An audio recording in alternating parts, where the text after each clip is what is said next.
Bueno, muy bien. Buenas noches. ¿Cómo están? Habían voces que decían que no iba a llegar todo el mundo por el coronavirus, pero estamos casi terminando. Espero terminar antes que nos agarre el virus. ¿Ah? No nos va a agarrar. Exactamente. No, definitivamente. ¿Ah?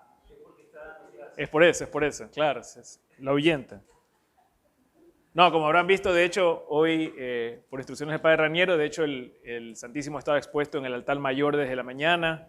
La conferencia episcopal no ha prohibido asistir a misa, no ha prohibido visitar el Santísimo, procesiones, vía crucis, con mucho cuidado y precaución, con mucha higiene, pero los templos permanecen abiertos, la capilla, los horarios, todo se mantiene igual y la vida de la parroquia, incluyendo este curso, se mantiene. Así que vamos entonces a empezar con una oración. En nombre del Padre, del Hijo y del Espíritu Santo. Amén. Creador inefable, tú que eres la verdadera fuente de luz y de sabiduría y el principio supremo, dígnate infundir sobre las tinieblas de mi inteligencia el resplandor de tu claridad, apartando de mí la doble oscuridad en que he nacido, el pecado y la ignorancia. Dame agudeza para entender, capacidad para asimilar, método y facilidad para aprender, ingenio para interpretar y gracia copiosa para hablar. Tú, que eres verdadero Dios y hombre, que vives y reinas por los siglos de los siglos. Amén. En nombre del Padre, del Hijo y del Espíritu Santo. Amén. Bueno, estamos casi en la recta final. Hemos visto ya estos 4 temas que cubren todo el Antiguo Testamento. Y hoy en este 5.º taller vamos a revisar la vida de Cristo a través del Evangelio de San Lucas y el libro de los Hechos de los Apóstoles, también escrito por San Lucas, que nos relata ya la vida de la iglesia y cómo los apóstoles expanden el Evangelio desde Jerusalén hasta los confines del mundo. En la última sesión, que va a ser el 26 de abril, creo, de marzo, 24 de marzo, vamos a ver las cartas de San Pablo. Este va a ser un taller bastante corto, como les decía a los que llegaron un poco más temprano, porque vamos a tener el examen en el último taller. Entonces, evaluación. El juicio final va a ser... Entonces vamos a hacer un taller un poco corto, simplemente para revisar, ¿verdad? Los principales aspectos. Es muy difícil, créanme que para hacer la clase de hoy, tratar de condensar todo un evangelio y todos los hechos de los apóstoles en 1 hora y media es... Bueno, sí, pero imagínense, acá en el Pentateuco cubrimos 4 libros de la Biblia, aquí cubrimos casi 1200 años de historia del pueblo de Israel. Entonces, la idea no es hacer una revisión capítulo por capítulo, porque este no es un curso bíblico, sino darles esos aspectos generales para que no tengan una noción de la historia de la salvación, cómo llegamos desde Adán y Eva hasta San Pablo y los apóstoles. Pero creo que la principal idea es que esto los motive, los deje con la curiosidad de empezar a leer las Escrituras, empezar a buscar estos textos, ver si es verdad que las citas que yo doy coinciden, ¿verdad? Entonces, ¿qué vamos a ver hoy? Vamos a hacer un pequeño cambio en vista del coronavirus. Se mantiene que tienen que haber asistencia en 5 de los 6 talleres, pero vamos a eliminar las misiones. Definitivamente, en este momento, ir a visitar un hospital no es la mejor idea, no es lo más sensato, así que lo vamos a cambiar con el Padre Raniero por una visita al Santísimo, con que ustedes pongan en la asistencia que han cumplido con 1 hora de adoración, pues es suficiente. Y rendimos la prueba para obtener el certificado exacto. ¿Qué vamos a ver hoy entonces? Vamos a empezar hablando de la autoría, que ya lo mencionamos en el primer taller, pero vamos a profundizar un poco más y además encontrar el paralelismo que hay entre Hechos y Lucas. Vamos a hablar de los temas y la estructura de este evangelio. Vamos a hablar sobre la infancia y la vida oculta de Cristo. Un poco, quizás una de las características de San Lucas es que aborda un periodo que los demás evangelios no. Vamos a hablar del ministerio público en general de Cristo, sin duda, pasión, muerte y resurrección, ahora que estamos en Cuaresma. y vamos a hablar de los Hechos de los Apóstoles en tres secciones. Una que es la iglesia en Jerusalén, luego en Judea y Samaria y finalmente en los confines del mundo, como Cristo mismo marcó la ruta de la iglesia. Hablemos de la autoría.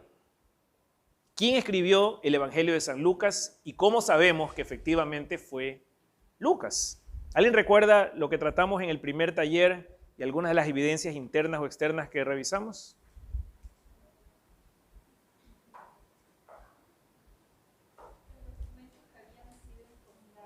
Ajá. Y que ahí mencionaba su nombre como que decía escrito por Lucas. Exacto. Vimos que había, creo que unos 6, 8 códices, es decir, los pergaminos, los manuscritos originales que están en distintas partes del mundo conservadas, muchas inclusive del siglo II, siglo III y en adelante. Y estos manuscritos todos, sin excepción, tienen el título Evangelio según Lucas o solamente Lucas.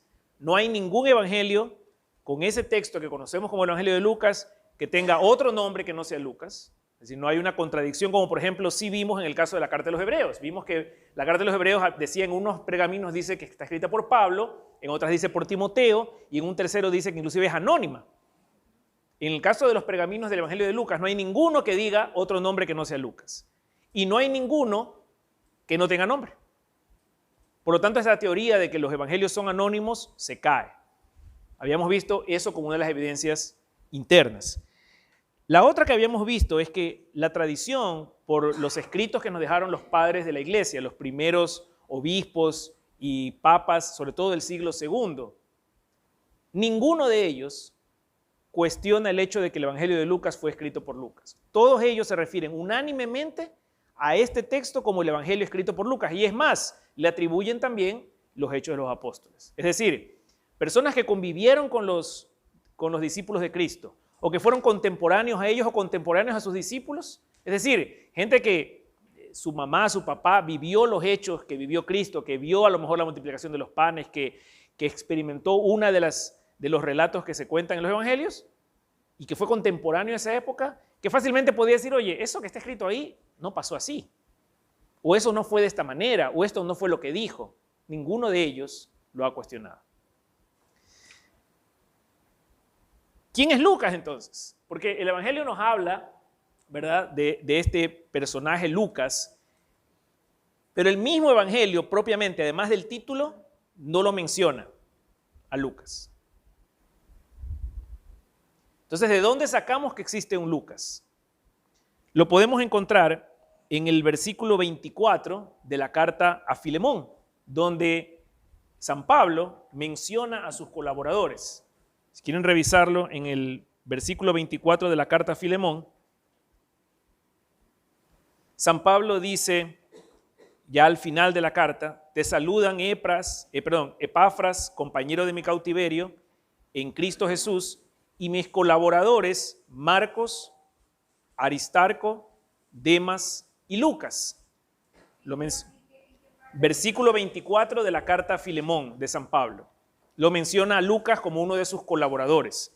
Pero no solamente ahí, también en la segunda carta de Timoteo, en el capítulo 4, versículo 11, nuevamente menciona a Lucas como un acompañante en sus viajes, como un amigo, ¿verdad? La segunda es segunda de Timoteo 4:11. Entonces, Filemón era el versículo 24 y segunda de Timoteo 4:11.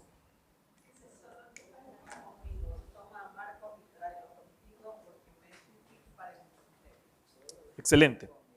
Entonces, sabemos que había un Lucas que era compañero de San Pablo, que lo acompañó en sus viajes, que fue un colaborador, un amigo cercano, que se lo llevaba inclusive solamente a él a un viaje.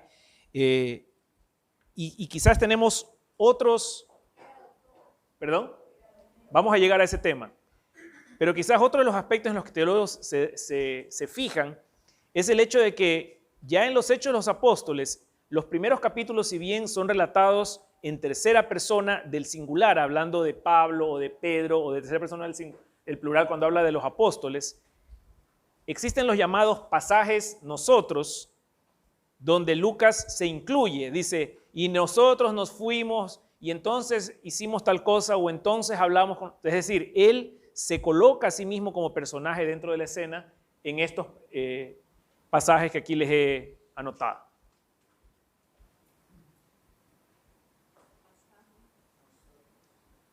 Se conocen como los pasajes nosotros porque son pasajes donde él de repente cambia el estilo y en vez de simplemente relatar lo que otros están haciendo, de pronto él se incluye en la escena y dice, y bueno, y en ese momento nos fuimos, o en ese momento nos dijo, o en ese... Es decir, él está presente en estos acontecimientos. También es interesante leer el prólogo. Si nos vamos al prólogo de San Lucas, vamos a encontrar ciertos datos que son interesantes. Al inicio dice Lucas, ya que muchos han intentado poner en orden la narración de las cosas que se han cumplido entre nosotros. Es decir, él reconoce que ha habido otros intentos de retratar la vida de Cristo, ¿verdad? De manera documentada. Conforme nos las transmitieron quienes desde el principio fueron testigos oculares, dice. Porque claro, Lucas no conoció a Cristo. Lucas fue discípulo de Pablo. Entonces él y conoció a Pedro y conoció a otros discípulos que vivieron y transitaron esos 3 años con Cristo. Por lo tanto, él comienza relatando que lo que escribe proviene de la experiencia de testigos oculares. Me pareció también a mí, dice, después de haberme informado con exactitud de todos los comienzos, escribírtelo en forma ordenada. Esto quizás nos da pista de que esos otros intentos de escribir no fueron ordenados. Distinguido Teófilo, para que conozcas la indudable certeza de las enseñanzas que he recibido. Y si nos vamos al prólogo de los Hechos de los Apóstoles, comienza de forma muy similar. Dice, escribí el primer libro, o sea, quiere decir, Hechos de los Apóstoles es mi segundo libro, es ¿verdad? La secuela.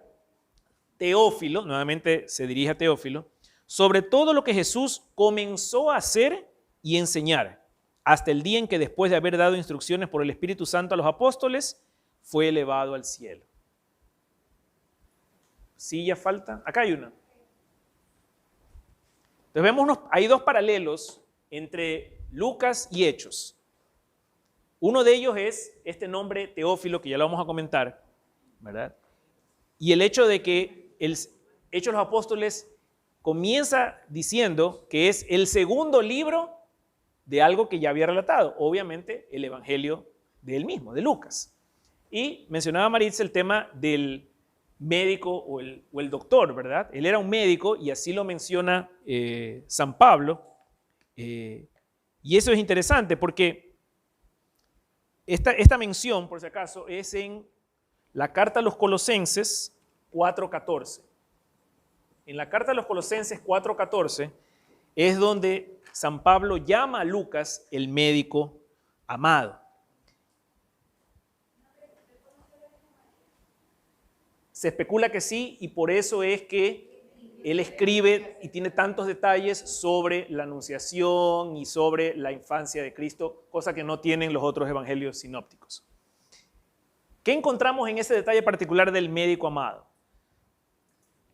El evangelio de Lucas es el único que tiene ciertas descripciones que evidentemente corresponden con alguien que tiene una formación médica. Una de ellas es la fiebre de la suegra de Pedro. Una fiebre muy alta, dice, un detalle que los otros evangelios no recogen. Más tarde en el Hechos de los Apóstoles comentará sobre las escamas que caen de los ojos de Pablo en su conversión. ¿Verdad? Es un detalle quizás médico o científico para tratar de describir qué es lo que sucede físicamente con los ojos de Pablo. Que no era común. También sucede que Lucas habla sobre esta mujer que tiene un torrente de sangre, ¿verdad? Y tiene el detalle de mencionar, dice, y que gastó su fortuna en médicos por toda su vida, que no se lo pudieron resolver. Otro detalle importante sobre Lucas es que el comienzo, el prólogo que acabamos de leer, es muy similar al prólogo de un tratado farmacológico que circulaba y de los cuales hay una evidencia arqueológica. Hemos encontrado los pergaminos de un tratado farmacológico escrito en el siglo I de un médico que se llamaba Dioscórides.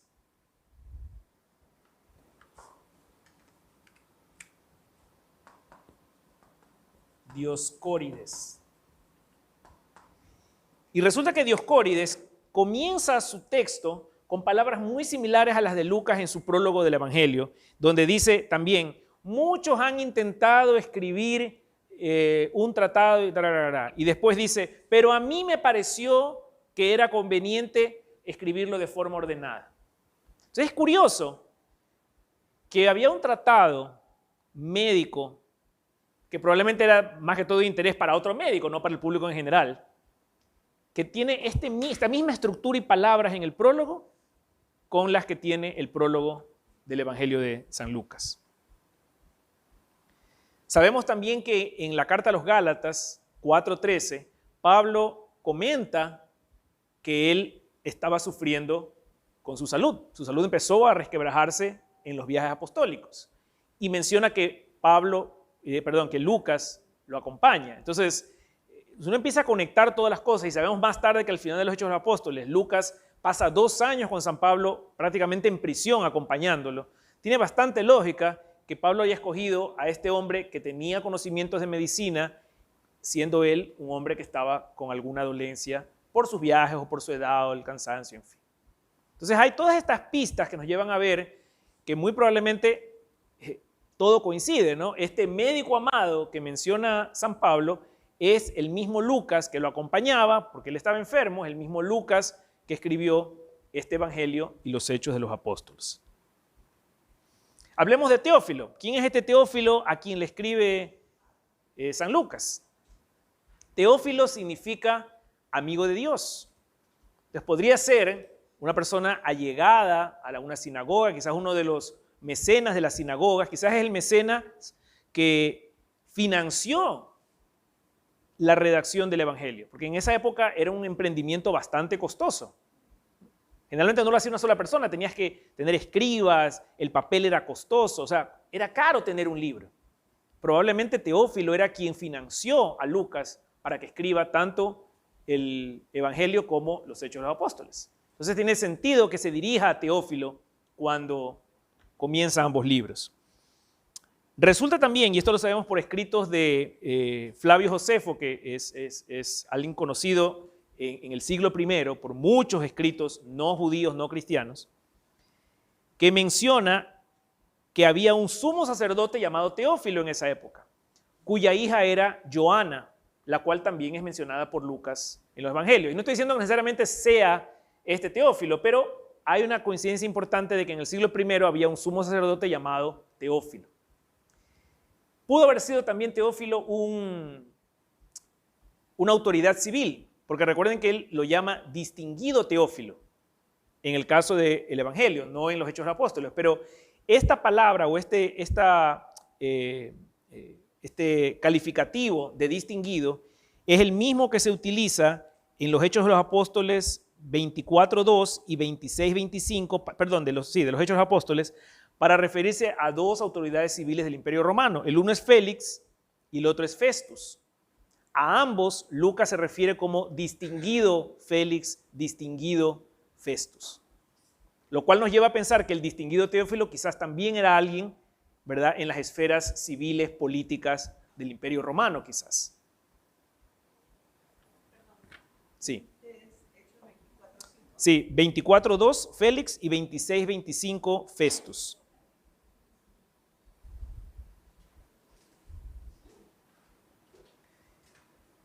Hablemos un poco de la fecha del Evangelio de Lucas, ¿no? Hay muchas teorías que dicen que está quizás escrito en el siglo II, que realmente sucedió 80 o 100 años después de Cristo. Otros lo datan más bien antes del año 70, que creo que la mayoría de los teólogos coincide con esa teoría, y por 2 razones. La destrucción del templo, que sabemos que fue en el año 70, del segundo templo, no aparece mencionada en los Hechos de los Apóstoles. Y Pablo, que es el personaje central de los Hechos de los Apóstoles, sobre todo en la segunda parte, no muere. Es decir, los Hechos de los Apóstoles termina con Pablo preso en Roma, pero no sabemos nada de su ejecución, que la tradición, porque no hay un documento exacto que precise la muerte de Pablo, presume que esto sucedió alrededor del año 64, cuando Calígula empezó a hacer las ejecuciones de los judíos. Dije Calígula, ¿verdad? No era Calígula. ¿Quién debía haber dicho? Nerón, exacto. Es interesante que ninguno de los capítulos de los Hechos de los Apóstoles menciona las cartas de San Pablo. Menciona todos los viajes apostólicos de San Pablo, que los vamos a ver al final, pero no menciona las cartas. Casi como si es alguien que lo estaba escribiendo mientras sucedían los viajes, porque de hecho habla de que él estaba junto, de que lo acompañó, de que fue con él. Quizás las cartas, como es lógico, no las escribió Pablo, sino hasta años después o meses después de haber visitado todas estas ciudades. Y por lo tanto, era ilógico pensar que si en realidad los Hechos de los Apóstoles se hubiese escrito en el siglo II, cuando ya eran populares las cartas, no las mencione, pues. Si eran documentos ya tan ampliamente conocidos en todo el imperio, porque para esa época se había ya esparcido mucho el cristianismo, sería ilógico que no mencione las cartas de San Pablo. ¿Cuáles son los temas principales del Evangelio de Lucas? El primero ciertamente es el rol y la presencia, la introducción del Espíritu Santo, que es un concepto nuevo para los judíos.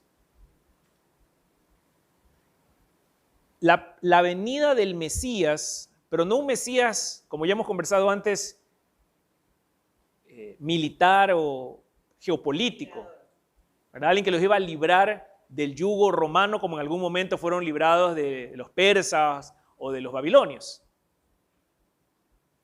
La paz.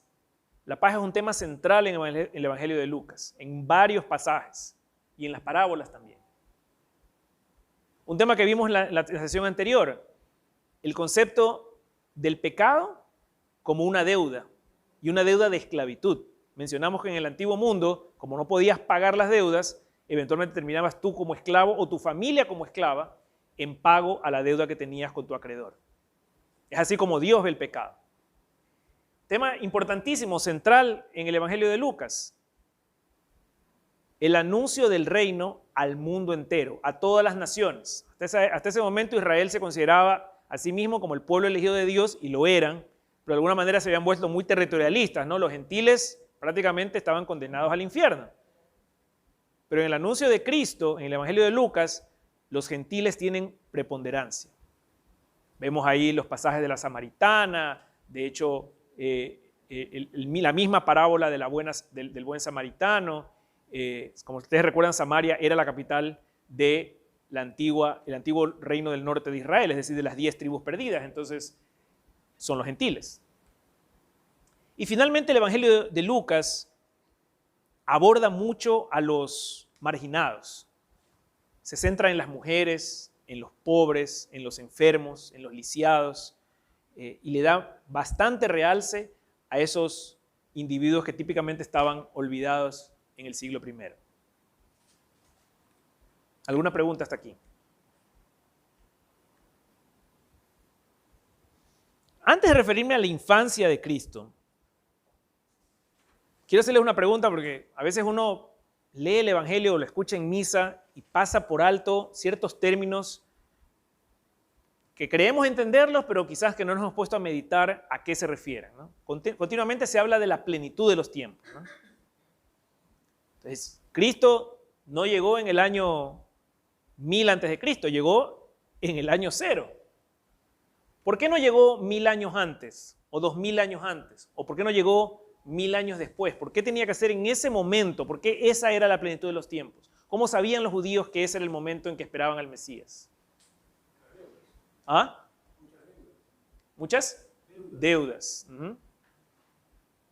Ok.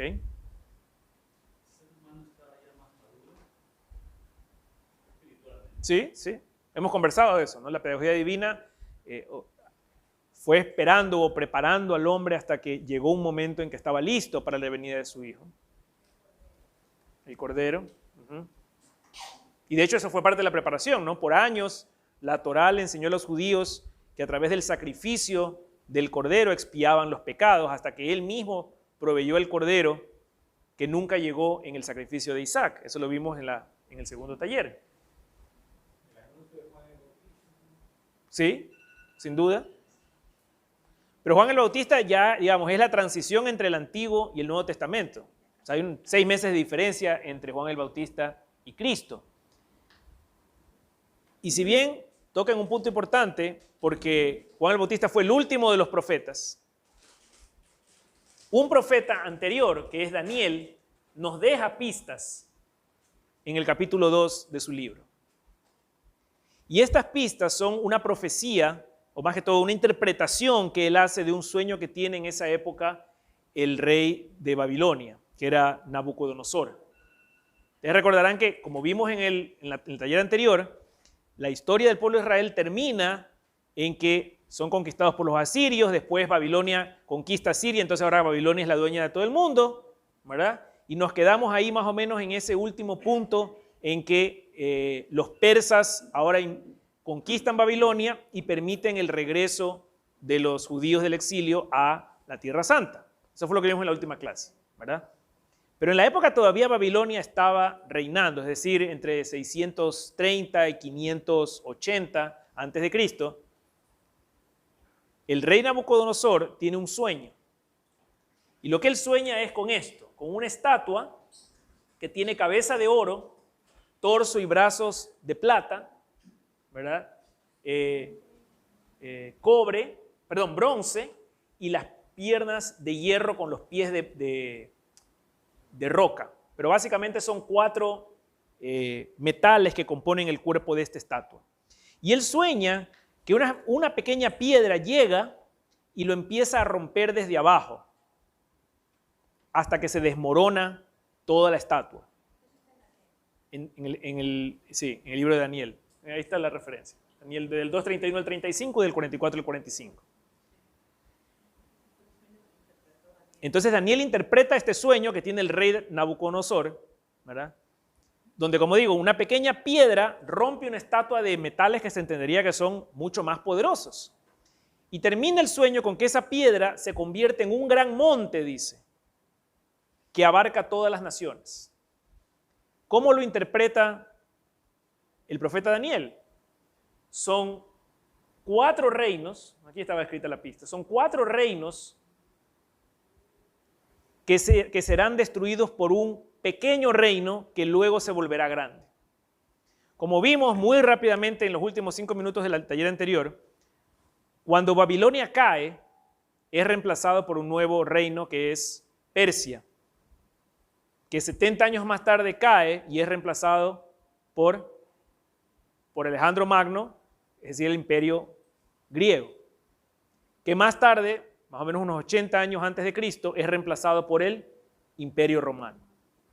Entonces, si uno se ubica, y recordemos nuevamente que los judíos eran gente que memorizaban las escrituras, entonces cosas como esta interpretación de Daniel respecto de que habría 4 imperios, 4 reinos que tendrían que caer antes de que llegue el Mesías, porque eso es lo que dice el sueño, ¿no? Que habría una pequeña piedra que llegaría y terminaría de romper con todos los 4 reinos y que se convertiría en el reino definitivo, en una gran montaña que cubriría todas las naciones. Entonces es lógico pensar, si uno sigue la cronología y si uno se pone en la mente de un judío del siglo I, oye, esto lo pronosticó Daniel cuando estaban los babilonios. Se fueron los babilonios, después vinieron los persas, se fueron los persas, después vinieron los griegos, se fueron los griegos, y ahora están los romanos. Estamos justo en el reino cuarto, pues. O sea que en cualquier momento está por llegar el Mesías.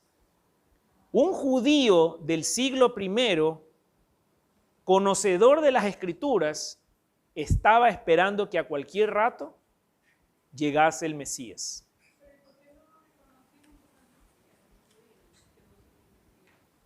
Por la dureza del corazón del hombre. Claro, por decirlo así. O sea, ellos deberían saber que ya era tiempo de que venga el Mesías. Y hubo judíos que sí le creyeron, ¿no? Y lo siguieron y se convirtieron en sus discípulos. Así es. Pero recordemos que los mismos discípulos, como vamos a ver ahora en el pasaje de los caminantes de Maús, discípulos que vivieron con Cristo, que vieron los milagros, que lo vieron resucitar, iban incrédulos y acongojados porque cómo es posible. O sea, ellos esperaban que el Mesías, porque también una cosa es no creer y otra cosa es malentender. Hay un grupo de judíos que malentendió las profecías y pensaba que este Mesías lo que iba a hacer es que iba militar y políticamente a derrotar al Imperio Romano. Y que se iba a convertir, y que iba a volver, le iba a restaurar a Israel ese poderío militar, económico, civil, terrenal, que es lo que ellos esperaban, exactamente. Y los caballos, y el oro, y las mujeres, y etc. No habían entendido que el reino que Dios les había prometido y la tierra prometida era un reino sobrenatural, espiritual. Hoy, cuando vemos iglesias católicas en todos los países del mundo, lo vemos obviamente con la perspectiva de alguien que está parado en el siglo XX. Pero en esa época, y se acuerdan que vimos el mapa, la clase pasada, el tamaño del imperio asirio o babilonio, o sea, Judea era una cosita así, pues. Era una piedrita pequeña que nadie podría imaginarse que tumbaría a los otros imperios. Y que estaría hoy con 1.300 millones de fieles en todo el mundo, cristianos 2.200.000. Es algo que los judíos de la época no visualizaban. Y está el otro grupo de judíos, como los fariseos, por ejemplo, que eran pues religiosamente ritualistas, pero espiritualmente pecadores. Cumplían con todos los preceptos del Levítico, del Deuteronomio, pero su corazón estaba alejado de Dios. O sea, los judíos entendían, o sea, aceptaban lo que decían los profetas, le creían todo, pero lo que no hacían era Sin duda. obedecer. Claro. Ellos sí le creían a todos los profetas. Por supuesto, claro que Lo sí. que no hacían era obedecer. Así es. Como Pablo. Pablo era un fariseo preparado por Gamaliel, muy convencido de las Escrituras, pero en el fondo de su corazón no terminaba de aceptar que Cristo era el Mesías. Interpretaban mal, como dices tú.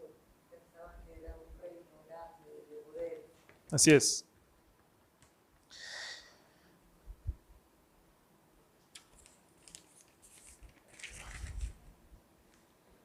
Dos o tres aspectos que quiero tocar entonces de la infancia de Cristo. Uno, y creo que trato de escoger porque, de nuevo, escoger de la infancia, podríamos hablar 2 horas de la anunciación, 3 horas del nacimiento, pero he querido escoger temas que quizás puedan agregarles algo nuevo a ustedes. Uno es la presentación en el templo, que erróneamente mucha gente piensa que se refiere a la circuncisión, cuando basta leer unos versículos antes, ¿verdad?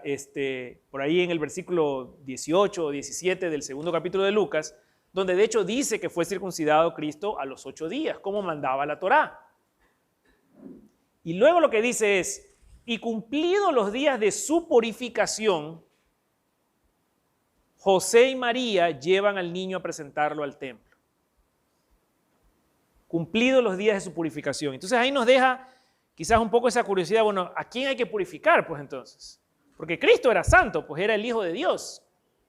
María, llena de gracia, pues, inmaculada concepción. Entonces, cumplir la ley. ¿Qué decía el Levítico?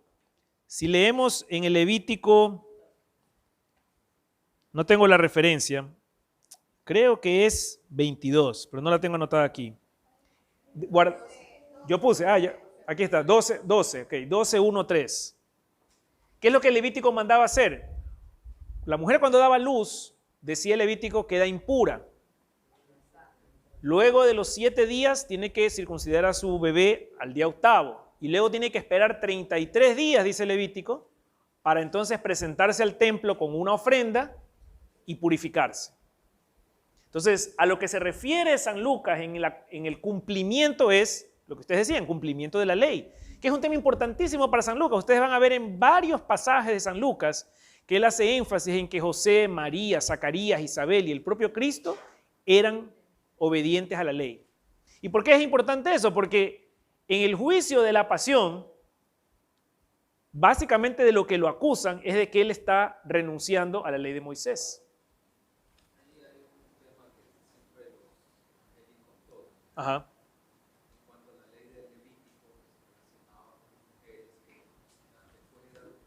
Uh-huh.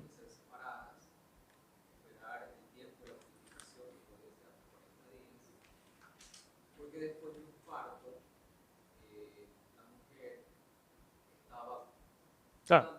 Uh-huh. Entonces ellos dicen, si esto es así, entonces María tuvo un parto, Uh-huh. no era. Uh-huh.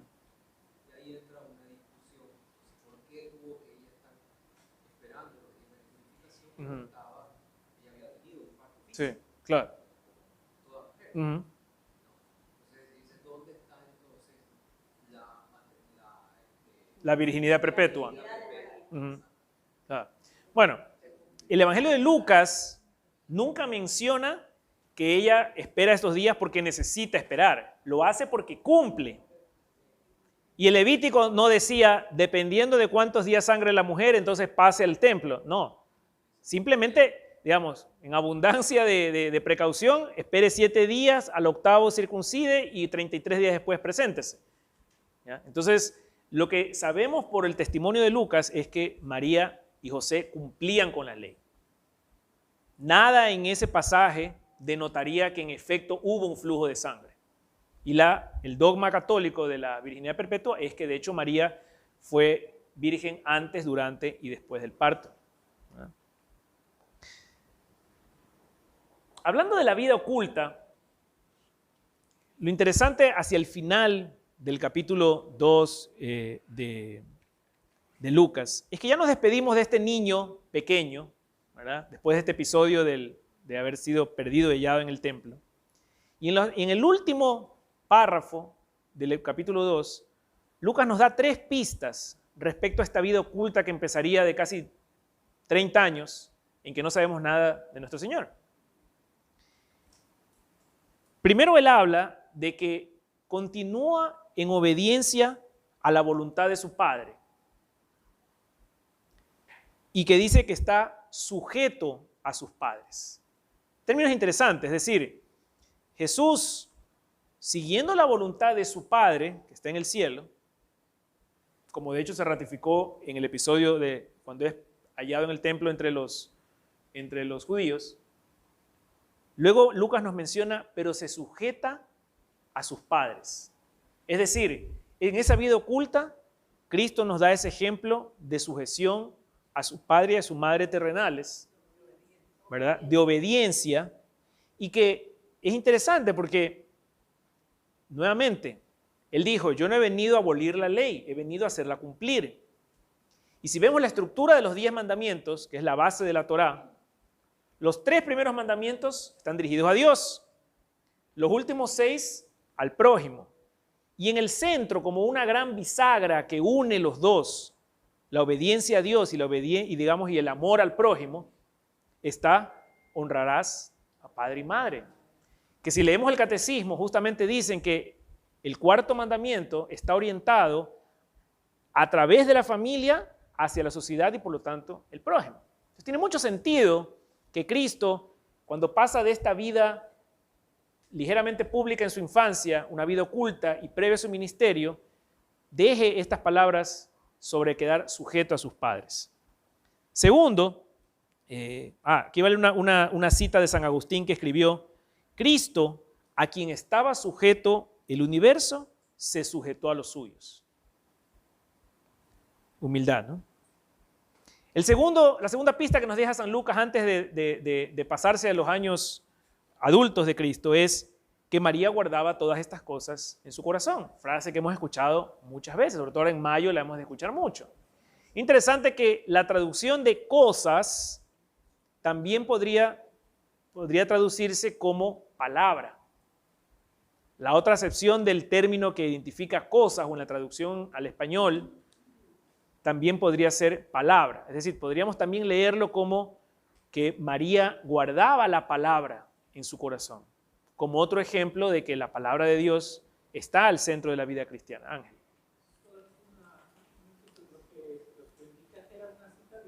¿Cuál? No, esa es de San Agustín. De San Agustín, sí.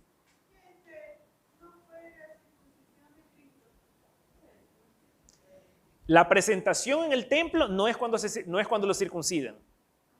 La circuncisión, de hecho, ocurre pueden buscarlo ahí, creo que es el versículo 18, 17.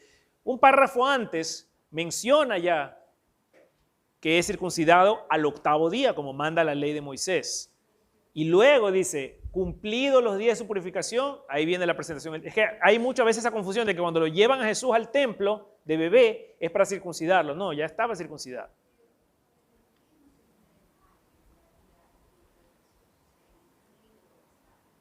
Bueno, yo creo que, y ese era el punto con el que quería terminar esta parte.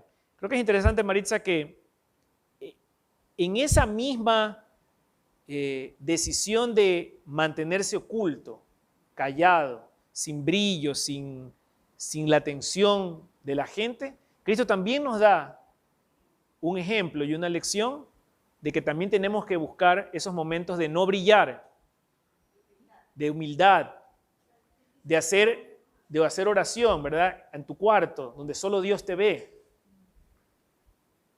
Y por eso es que cuando vimos en el primer taller que hay este evangelio apócrifo de Santo Tomás sobre la infancia de Cristo, ¿recuerdan? Decíamos que una de las evidencias de que ese evangelio es falso es que todo el retrato que hacen del niño Jesús no es de un niño humilde, es de un niño que más bien quiere brillar, que hace milagros por hacer, solo para lucirse ante sus amigos. Bueno, por no decir que además mata a un vecino porque le hizo bullying. O sea, pintan a un Cristo, digamos... Recordemos que después de cada milagro que hace Jesús, dice que por favor no lo cometa. Ah, por supuesto. Y como nos dice también Isaías en el capítulo 37, los milagros de Dios tienen un propósito. Pues Dios no hace milagros simplemente para vanagloriarse de su poder. Tiene un plan a través de ese milagro. Entonces Dios nos enseña mucho al quedarse sujeto a sus padres, con la palabra de Dios al centro y oculto, en silencio, durante esos 30 años de preparación para un ministerio que cambiaría el mundo. Ese ministerio público, bueno, podríamos hablar eternidades sobre todos los pasajes que San Lucas nos presenta. Yo quería detenerme quizás en el del capítulo 4, del 16 al 21. Cuando Cristo entra a la sinagoga, lee un pasaje del Antiguo Testamento y dice, y después de leerlo, dice, y todo esto que acabo de leer, aquí se acaba de cumplir. Y uno se queda como, ¿what? O sea, y creo que vale la pena leerlo para que estemos claros de qué estamos hablando. No sé qué es eso. No.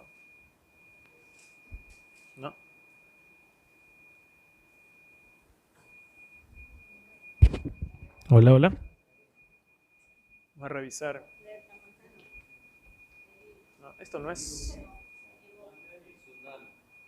Sí, no sé qué es. Suena por aquí, pero no sé dónde.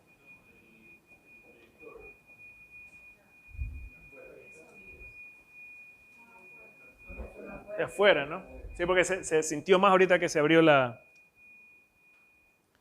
Leamos entonces Lucas... ¿Ah? Sí, por favor. Lucas 4, 16, 21. Vino a Nazaret, donde se había criado, y según su costumbre, entró en la sinagoga el día del sábado, y se levantó para hacer la lectura. Le entregaron el volumen del profeta Isaías, y desenrollando el volumen, halló el pasaje donde estaba escrito: El Espíritu del Señor sobre mí, porque me ha ungido para anunciar a los pobres la buena nueva. Me ha enviado a proclamar la liberación a los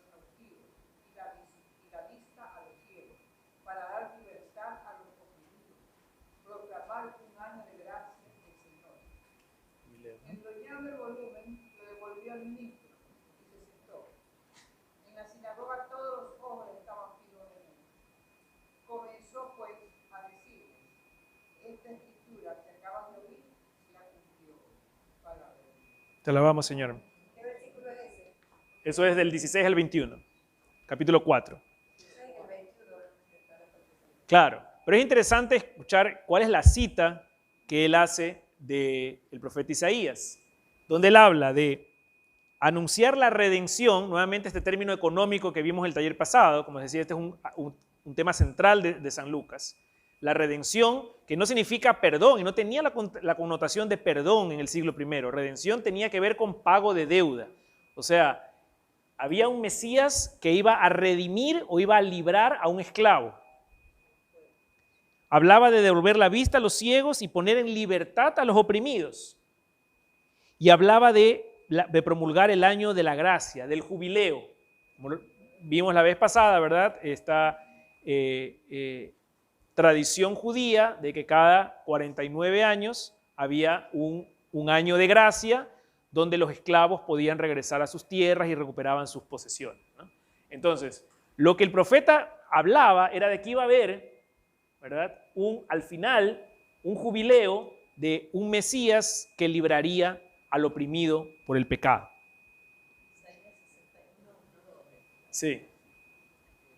Y cuando él, digamos, pronuncia estas palabras, lee el pergamino en la sinagoga, termina diciendo, quizás de manera osada para quienes lo escuchaban, y bueno, por si acaso esto se acaba de cumplir en este momento, acá estoy. Bueno, tanto es así que si leemos del 22 al 30, de hecho los judíos dicen, oye, pero este no era el hijo de José. O sea, este era el muchachito que lo veíamos aquí caminando, corriendo, pateando la pelota, no sé, o sea, y ahora resulta que él es el Mesías y lo rechazan. Pero como todo da la vuelta en el Evangelio, los judíos que conocían claramente la Escritura lo rechazan, y ¿quién en cambio sí lo reconoce en el episodio inmediatamente siguiente? Él va y encuentra a un endemoniado, ¿y qué le dice el demonio en el capítulo más adelantito? Le dice, ¿qué tenemos que ver contigo, Jesús Nazareno? ¿Has venido a perdernos? Sé quién eres, el Santo de Dios. O sea, los judíos que conocían la Escritura, que habían heredado la tradición de sus padres, rechazaban a Cristo. El demonio, que sabía muy bien con quién lidiaba, en cambio inmediatamente lo llamó el Santo de Dios.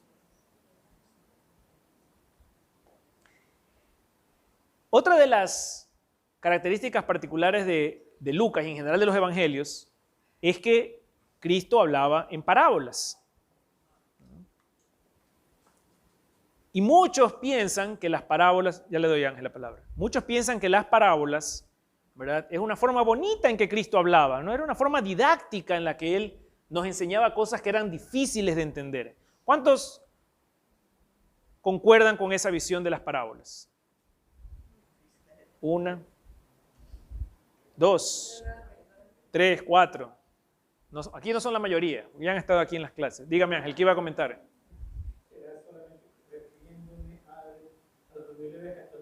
Sí.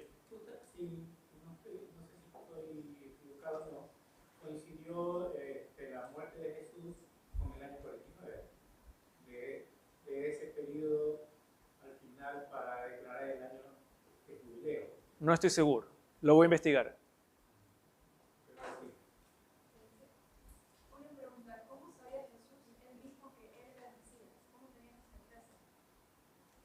Porque Él era Dios.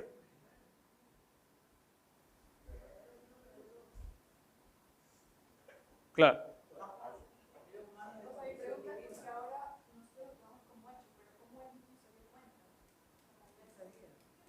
Bueno, nada en los evangelios, casualmente al final del capítulo 2 que leímos sobre digamos, la transición entre la niñez y la adultez de Cristo, dice que Él crecía en sabiduría y gracia, ¿no? Entonces, es quizás la única pista de que tenemos que evidentemente conforme el Jesús humano, porque Jesús era verdadero Dios y verdadero hombre, ese niño iba creciendo en uso de razón, también su entendimiento sobre su propia identidad fue, digamos, creciendo en cuanto a esa sabiduría.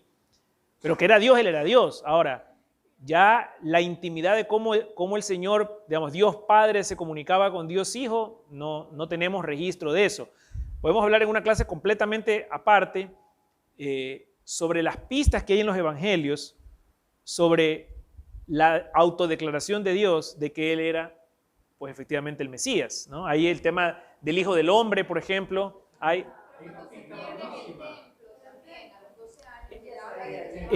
con su padre, o sea, ahí podemos coger una derivada y hablar 2 horas sobre por qué Cristo creía y decía que era el Hijo de Dios, pero no vamos ahorita a desviarnos en eso, pero es un tema que vale la pena conversarlo. Así es. No. Evidencia hay muchísima, ¿verdad? Si bien son muy pocas las ocasiones, por decir casi ninguna, en que tú vas a encontrar que Él dice, yo soy Dios, ¿no? ¿No? Yo soy el que soy. Bueno, eso dice el papá, digamos. Sí, claro. Pero el hecho de que, digamos, Él se refiere a sí mismo, y ese es el término que más común, es el del Hijo del Hombre. Muy poca gente entiende a qué se refiere el Hijo del Hombre. De hecho, tiene que ver con el capítulo 8 de Daniel. El hecho de que lo llaman Señor, y Señor o Yahweh era reservado únicamente para Dios. Y bueno, otra serie de explicaciones más. Pero en otra clase podemos ver ese detalle. Yo creo que él nunca pensó de soy Dios o no. No. Que eso ya su naturaleza. Sin duda, claro que sí. Era que, nunca tuvo que preguntarse. Así es. Su naturaleza espiritual. Claro, él sabía que Él era Dios, así es. Entonces, regresando al tema de las parábolas. El tema de las parábolas, ¿verdad? Si empezamos a analizar, y muchos teólogos se han dedicado a hacer tablas, ¿verdad?, muy precisas, las ocasiones en que Cristo habla en parábolas típicamente es después de que ha sido rechazado. Los fariseos, los escribas, los judíos en general lo cuestionan, lo critican, lo persiguen, lo insultan, y el capítulo siguiente, ¡pum!, una parábola. La parábola, lejos de ser un mecanismo didáctico para, en palabras bonitas, explicar algo de forma más sencilla, era utilizado, como el mismo Cristo lo explica cuando explica la parábola del sembrador, la usaba para confundir. Tienen ojos y no ven, tienen oídos y no oyen. No quieren oír, pues no van a entender. No quieren ver, pues entonces no van a ver. Y quizás... ¿Perdón? Sí, así es. Por eso les dice a los discípulos, ¿no? Dichosos ustedes que mi Padre ha escogido revelarles estas verdades que muchos otros quisieran conocer, pero a ustedes se las ha revelado y el Hijo se las revela a quien se las quiere revelar. Pero un detalle interesante de las parábolas es que los mismos teólogos no se ponen de acuerdo en cuántas parábolas hay, por ejemplo. Lo cual pone luz en una verdad aún quizás más difícil, y es que no sabemos qué es una parábola. El término parábola, que abarca más o menos 35% de las enseñanzas de Cristo, en el griego es parábole, pero es una traducción del término original en hebreo, en la Septuaginta particularmente, que es masal. Y resulta que masal en hebreo, que es el término original que se utiliza, en realidad tiene varias acepciones. En algunos casos es un proverbio. Aquí ya les puse las citas. Masal también es un acertijo. Puede ser una alegoría, puede ser una mofa inclusive, un insulto, y en algunos casos una historia. Aquí está, por ejemplo, la historia que le dio el profeta Natán a David cuando le cuestionó porque estaba con Betsabé. ¿Se acuerdan del rey que se roba la oveja del vecino pobre? Ajá. Yeah. Entonces, ahí es una historia, digamos, como estamos acostumbrados a conocerlas en los evangelios. Pero en realidad la palabra masal en hebreo también podía ser un acertijo, podía ser un proverbio, o sea, tenía varias acepciones. Por eso es que hasta hoy los teólogos no se ponen de acuerdo inclusive cuántas parábolas realmente en los evangelios. Porque para unos esto es parábola, para otros no lo es. es un tema complejo. Sin embargo, lo que sí está claro es que Cristo las usaba particularmente en respuesta al rechazo de los hombres. Tanto es así que en esta palabra del sembrador, los mismos discípulos no la entienden. Estamos hablando ahorita aquí con Jenny que dice, pero si ¿cómo es que los judíos no? No, los judíos que estaban con él, que eran sus amigos escogidos por él, no entendían la parábola. Señor, por favor, explícanos. Y aquí viene el detalle interesante. Dice Lucas que entonces se los lleva adentro y se los explica solamente a ellos. Y ahí es cuando les explica la palabra, la semilla que cae en tierra pedregosa, la semilla que cae entre la maleza, la semilla que cae en tierra fértil. La revelación de la palabra de Dios solo se da dentro de la iglesia. La revelación solo se da dentro de la iglesia. Está reservada para nosotros, los que estamos en comunión con la iglesia y con los sacramentos. Por eso el catecismo, como hemos leído en otros talleres, dice que la única salvación es dentro de la iglesia, que no hay salvación fuera de la iglesia. Y Cristo en el Evangelio da ejemplo claro de eso, porque Él se los lleva a los apóstoles a la casa y adentro a puerta cerrada les explica lo que acaba de decir.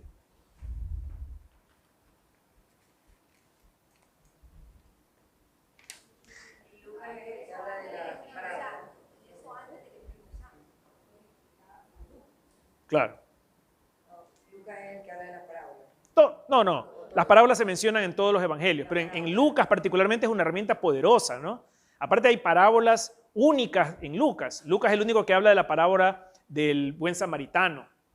Es el único que habla de la parábola del hijo pródigo. O sea, hay unas palabras famosísimas, ¿no? La de la moneda perdida, la oveja perdida, los dos hermanos, por ejemplo, una que explica, por ejemplo, el tema del purgatorio, es la del sirviente astuto, ¿verdad? O sea, hay parábolas importantísimas en el Evangelio de Lucas, pero todos los evangelios tienen parábolas porque de hecho es el recurso más frecuente de Cristo, particularmente porque lo usaba cuando lo rechazaban, y eso era muy común en su época, ¿no? ¿Hay convergencia en las parábolas de los evangelios? Varias, sí, que se repiten de un evangelio a otro, sí. No quizás con las mismas exactas palabras, como sucede en todos los relatos, pero sí hay varias. Hablemos de la pasión y muerte. Quizás primero el contexto, ¿no? Estar claro, y justo antes de ayer conversaba con nuestro amigo Carlos Monsalve, que nos va a dar una charla muy interesante, no se la pierdan, el miércoles santo, sobre la cuarta copa, ¿no? En la Pascua. Y hablábamos justamente que hay una pequeña divergencia entre los evangelios sinópticos y el evangelio de San Juan respecto a si la última cena sucedió o no en la Pascua judía. Pero recordemos, digamos, viendo el panorama general de los sinópticos, en el cual está incluido Lucas, en la fiesta de la Pascua, que recordaba, ¿verdad?, la salida de Egipto, ¿qué es lo que mandaba la Torá? Que los judíos se reúnan en Jerusalén para celebrar la Pascua, en teoría en el templo, pero ya en esa época eran millones de judíos, pues entonces ya no entraban en el templo, y cuando quiero decir el templo me refiero a los patios exteriores. Y entonces el templo se expandía durante la Pascua a toda Jerusalén. Y la gente o llegaba a casa de amigos, o alquilaba casas o terrazas o cualquier espacio en Jerusalén para poder celebrar la Pascua en la ciudad. Más que pensar en una ciudad que tenía un templo en medio, Jerusalén era vista por los judíos como el templo que tenía una ciudad alrededor. Y entonces en la época de Pascua, la ciudad entera se convertía en el templo y todos los judíos confluían en la Pascua para celebrar la fiesta como la Torá mandaba. En ese contexto es que Cristo llega con sus apóstoles, ¿verdad?, a Jerusalén. Ahí sabemos que él llega recibido montado pues, en una burra y un asno, es recibido con palmeras, etcétera, que es lo que celebramos en el Domingo de Ramos. Y le pide a sus discípulos que celebren la Pascua en la casa de alguien, ¿no? Y es curioso, y no se los mencioné ahora que hablamos de Lucas, no, de Marcos que estaba, no mencionamos a Marcos, pero este es un detalle interesante. Juan Marco, o Marco, nos enteramos más tarde en las cartas de San Pablo, que su mamá tiene una casa en Jerusalén. Entonces hay una tradición que no es que es comprobada, no es doctrina de la iglesia, pero se especula que la casa de la mamá de Marco es donde se celebró la Pascua en el piso alto, ¿no? Piso alto. ¿Cómo mandaba la Torá que se celebre la Pascua? Voy a revisar aquí el... Sigamos con todo funcionando. ¿Qué era al final ese ruido? ¿Una alarma? ¿Qué era? No, nunca descubrieron. La Torá mandaba que se escoja a un cordero sin mancha, ¿verdad? Y que se lo mate sin romperle los huesos, ¿no? Según la pesá hebrea, o digamos la metodología, el cordero tenía que ser atravesado por dos chuzos, digamos, ¿verdad? Es decir, tenía que ser empalado, uno por los hombros y otro por la boca hacia abajo, exactamente como una cruz, como una cruz. Obviamente tenían que comerlo con asado, con pan sin levadura y con las hierbas amargas. Y siempre se celebraba como un memorial, o sea, la Pascua, más que solamente una comida que nos sentábamos todos a comer, era la oportunidad para que los padres le relaten a sus hijos cómo Dios los sacó de Egipto.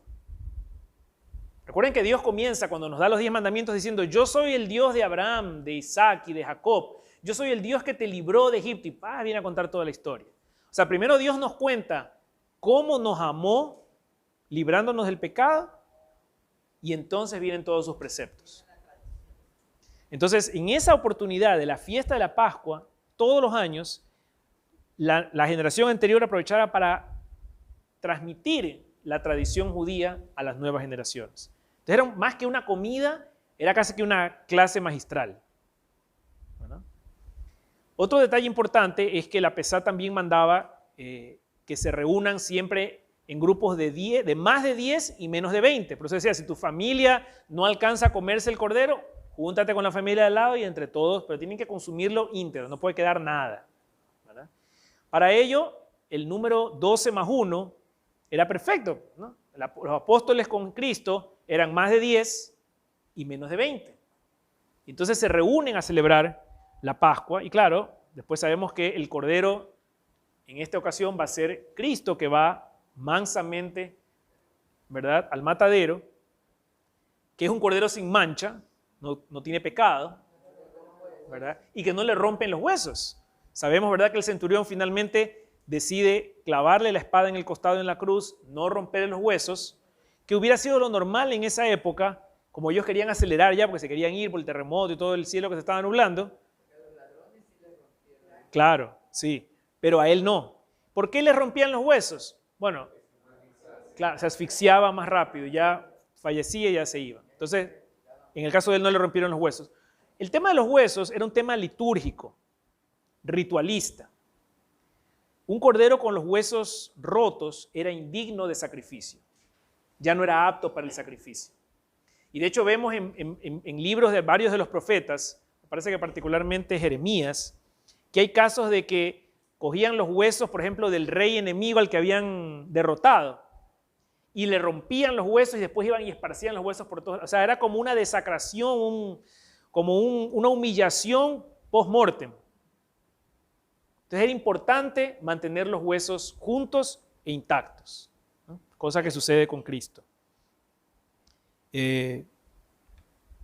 Aquí en este punto en particular, hablando de la Pascua, el padre Ramiro me pidió que les pregunte, por lo que está sucediendo ahorita del coronavirus y todo esto, más que preguntarles, quizás pedirles su completa fidelidad a la Eucaristía. En un momento en que no solamente que la necesitamos tanto las familias ecuatorianas y del mundo, pero que además la Eucaristía está corriendo un enorme peligro con la cantidad de comuniones que están recibiendo en la mano. No porque esté intrínsecamente mal recibirlo, sabemos que desde el año 79 la Iglesia permite recibir la comunión en la mano, pero porque no estamos suficientemente catequizados los católicos para recibirlo correctamente al Señor en manos que no nos hemos lavado, por no decir que ni siquiera están consagradas como las del sacerdote, pero son manos que no están lavadas, o que puede ser que me las lavé en la casa o me puse el gel cuando me bajé del carro, pero cogí las llaves del carro, cogí la billetera cuando saqué para la ofrenda, toqué la banca, saludé a alguien, o sea, el celular, tantas cosas, ¿verdad? Y el mínimo cuidado, quien ha sostenido alguna vez una patena en su vida, sabe que siempre cae una partícula. Entonces, una oportunidad para que nosotros mismos reflexionemos el amor que hay que tener la Eucaristía en este momento por todo lo que nuestro Señor vivió para que eso sea posible hoy en el siglo XXI. Y la oportunidad que tenemos, dado lo que se está hablando, todo el mundo comenta en los chats, oye, que la Eucaristía, no, que si la conferencia episcopal va a prohibir la misa, cosa que no prohibió. Hoy día yo tuve una discusión con amigos toda la tarde sobre el tema de la recepción en la Eucaristía. Me llamaron fanático, extremista, les dije, yo soy fanático, por supuesto que soy fanático.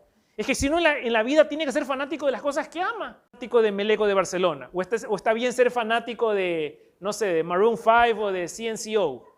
Está bien ser fanático, pero si soy fanático de mi religión, ahí entonces soy un extremista. No, yo soy fanático. Soy fanático de las cosas en las que creo y las cosas que amo. Dígame. Pablo, la iglesia aprobada por la iglesia La comunión en la mano, sí, desde el año 79. Así es, se puede comulgar en la mano. Pero a causa de qué fue, ¿cuál es la historia? ¿Qué fue? La historia exactamente no la sé, pero supongo que tiene que ver con el hecho de que habrá gente que, por el tema de recibirla en la boca, ¿verdad? El sacerdote toca los labios. No sé, esa historia en particular no la conozco. No la conozco. Ahora, hay una gran diferencia entre que la iglesia permita la comunión en la mano a que, como hemos visto en iglesias en Estados Unidos, por ejemplo, hoy en día se está prohibiendo la comunión en la boca y solo se la da en la mano. Eso no nos pueden prohibir. No nos pueden prohibir. Ni nos pueden obligar a que la recibamos en la mano. Y en la mano muchas personas yo he visto que no saben ni siquiera cómo poner las manos. O sea que O que se las llevan. Yo he visto en Estados Unidos gente que allá es muy común, y se la llevan a la banca como si estuvieran llevando un regalito. Y después el vino, sí. Dígame.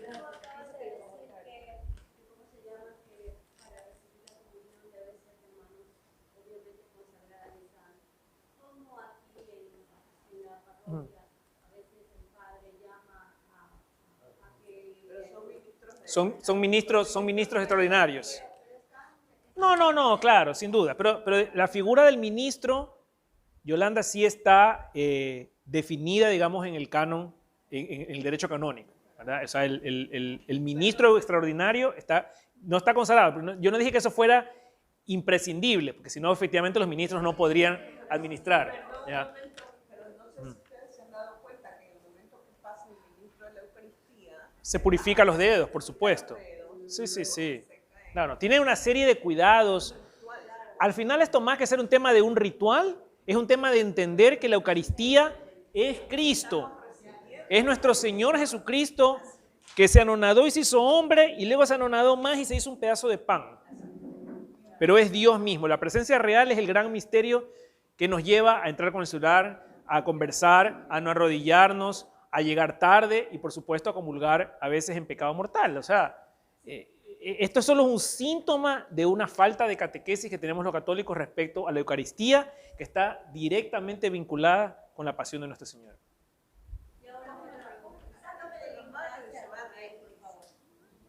Le contesto aquí y dígame, Michelle. Un poco largo. Lo que pasa es que mi hermana también es católica y todo, pero la iglesia que lleva es un poco tradicionalista. Ajá. Ellos, por ejemplo, rezan primero la paz antes del Padre Nuestro, cuando vamos a hacer la comunión.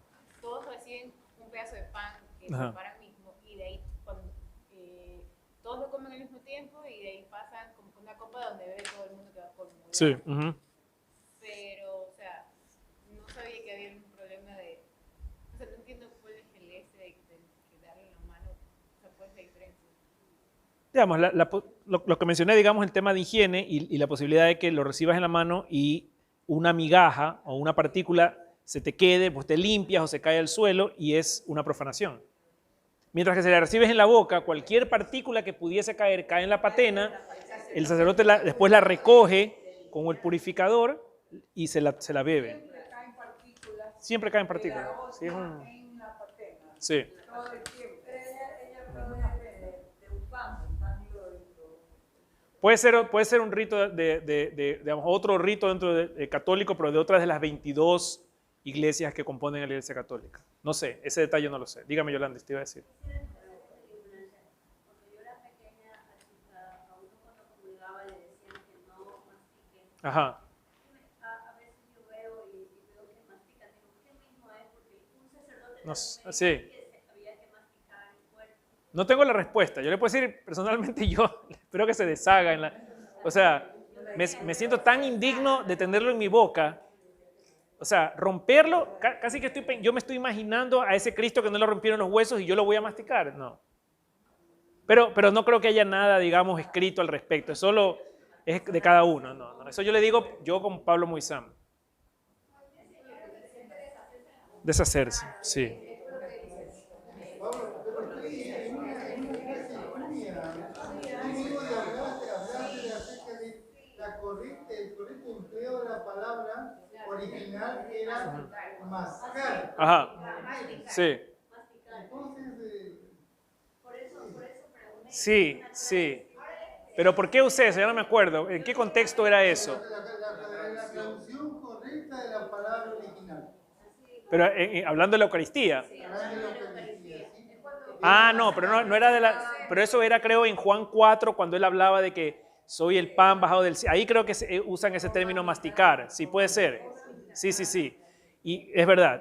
Y yo lo que decía es, eso era una prueba de que Cristo no hablaba en manera figurativa, sino que realmente hablaba de comer su cuerpo. Sí.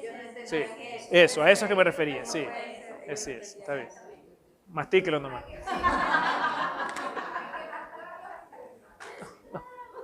Oye, es que ahora quizás últimamente que hacen finitados, y a lo mejor en los primeros tiempos era un pan. Ah, sí, claro. No, claro. Así es. Aquí unos temas rápidos, porque hay tanto que se puede hablar de la pasión. Quizás hablando del horror, solo traes unos datos que son interesantes porque a veces uno piensa en Cristo como algo lindo, la cruz, y realmente en esa época la crucifixión era el escarnio, digamos, la muerte, la sentencia más horrenda que podían hacer contra y no era contra cualquiera. Algunos datos, la crucifixión. Espartaco, por ejemplo, crucificó a 6,000 en el año 71 a.C. cuando celebró una batalla que había ganado, por ejemplo. Crucificó a 6,000 de sus enemigos. Alejandro Magno, que hablamos, crucificó a 2,000 sobrevivientes en Tiro, casualmente. Calígula crucificó a judíos por diversión en el anfiteatro. Y por ejemplo, Quintilo, que era un escritor romano del siglo I, escribió que típicamente ellos crucificaban a los malhechores en las vías más transitadas para que sirva de ejemplo y entonces realmente los pueblos se subyuguen al imperio romano. Cícero, otro romano, tiene un tratado entero en que habla de cómo la crucifixión es tan indigna del ciudadano romano que no solo que ni siquiera debe pensar en ella, pero ni siquiera debe comentarla, dice. Peor aún, estar en presencia de una... O sea, que era una muerte tan horrenda que un ciudadano romano no debía ni verla, ni pensar, ni hablar de la crucifixión porque era indigno de ella. Así de terrible era.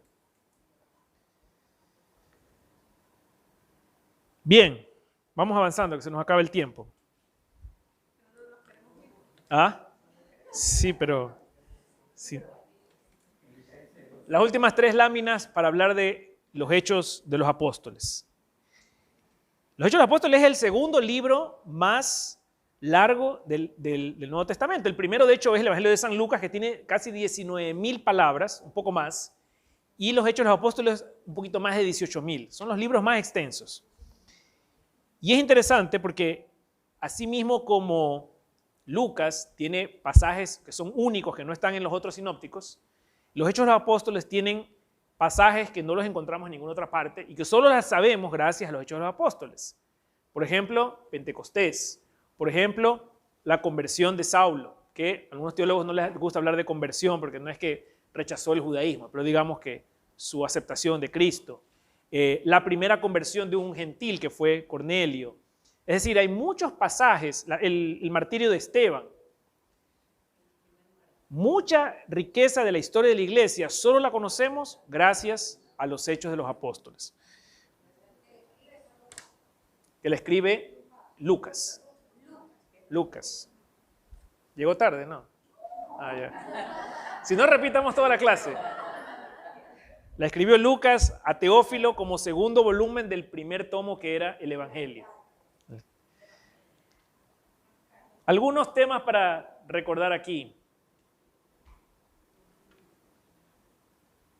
El mismo libro de los Hechos de los Apóstoles define en el capítulo 1 esa ruta por la cual la iglesia se va a expandir. Porque Cristo le dice, seréis mis testigos en Jerusalén, donde estamos ahorita, en toda Judea y Samaria y hasta los confines de la tierra. Cosa que de hecho el mismo libro de los Apóstoles confirma en los viajes apostólicos, tanto de los apóstoles como de Pablo. En el primer capítulo del libro del Hechos de los Apóstoles vemos es la ascensión, porque terminó Lucas con la resurrección de nuestro Señor y las primeras apariciones que hizo, por ejemplo la de Maús, y ya en el primer capítulo del Hechos de los Apóstoles viene la ascensión. Dato interesante, menciona que lo hace entre las nubes, tal y como Daniel en el capítulo 7 menciona que el Señor viene sobre las nubes, viene montado en nubes. Otro dato interesante, asciende y bendice con las manos levantadas a los apóstoles. Ese acto de bendecir con las manos era un acto en el Levítico reservado específicamente a los sacerdotes, lo cual nos demuestra que Cristo asume ese rol de rey y de sacerdote, que nos bendice desde la ascensión. Otro dato importante, sobre todo para los católicos, en nuestra estructura jerárquica, es que en Hechos 1, versículo 20, cuando el Señor, cuando hablan de que su cargo, refiriéndose a Judas, que fue, digamos, eliminado de la nómina, y que tiene que ser reemplazado, la palabra cargo, dependiendo de la traducción que ustedes tengan de la Biblia, en el griego era episcopen, que es de donde sacamos el orden máximo sacerdotal, que es el episcopado, ¿verdad? Los obispos. Sabemos que hay diáconos, presbíteros y episcopos, que significa gobernador o supervisor, o sea, es quien regula al resto, ¿verdad? Entonces es interesante que ese cargo que deja vacante Judas y que lo reemplaza Matías, ya la Biblia lo define como el episcopado. Entonces, ¿por qué los católicos decimos que los primeros apóstoles son los primeros obispos? Que los apóstoles son los primeros obispos porque la Biblia lo dice. De ahí sacamos el término. Interesante también en ese aspecto de la elección de Matías, que los apóstoles, ¿cómo le escogen a Matías? Echando suertes, ¿verdad? No es por votación, lo hacen echando las suertes, que era el método del Levítico para escoger a los sacerdotes. Pues. ¿Ustedes recuerdan, por ejemplo, que Zacarías, cuando estaba en el templo y recibe la anunciación del ángel, es porque le toca a él, en los turnos que se rotaban, le toca a él. Cuando le escogen a Saúl, que vimos en el taller pasado, ¿cómo hacen, no?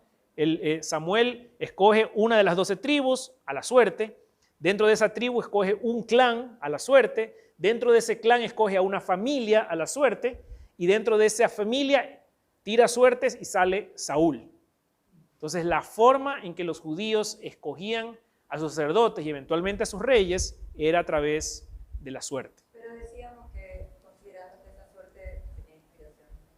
Es que la base fundamental de eso es que el judío pensaba que Dios ya había tomado su decisión y que esa decisión se iba a manifestar a través de lo que para el hombre se interpretaba como una suerte, pero era simplemente el designio divino, porque Dios ya había decidido eso.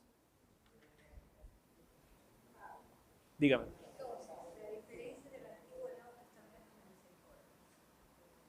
No hay diferencia. La misericordia la vemos en los dos. También había Isaac. Isaac también fue el sacrificio que ofreció Abraham. Y vemos la misericordia de Dios en haber rescatado a su pueblo de Israel, de Egipto.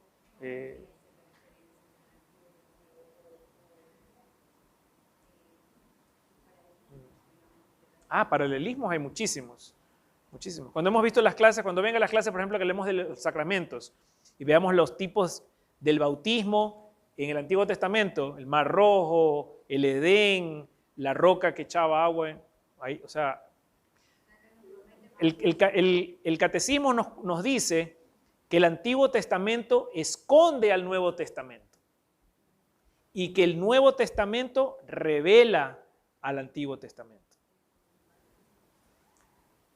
Como les decía, la ruta entera de la iglesia, a partir de Hechos de los Apóstoles, está definido en este versículo, ¿verdad? Pero lo otro que los Hechos de los Apóstoles define es las áreas en las que va a trabajar la iglesia.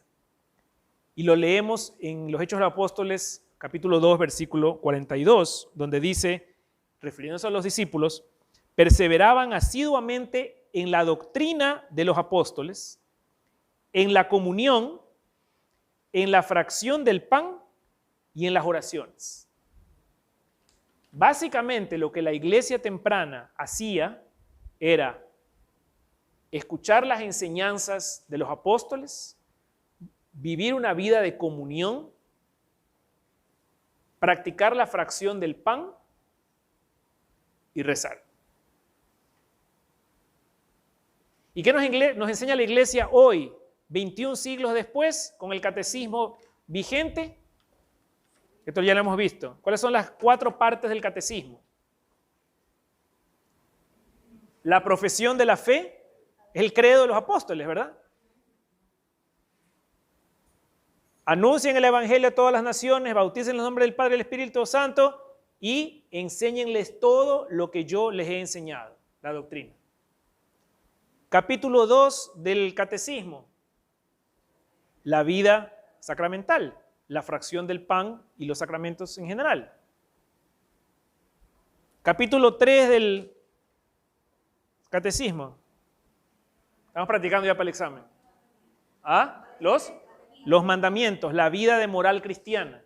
La vida en comunión, si bien los Hechos de los Apóstoles, ejemplos que nos da de comunión es, por ejemplo, el hecho de que todos vendieron sus bienes y los juntaron para beneficio de todos, también nos relata en varias instancias que los apóstoles y los discípulos vivían en comunidad reflejando el amor por el prójimo. Es la vida de moral cristiana. Y por supuesto, el 4º capítulo del catecismo es la oración, ¿no? Particularmente la oración de nuestro Señor.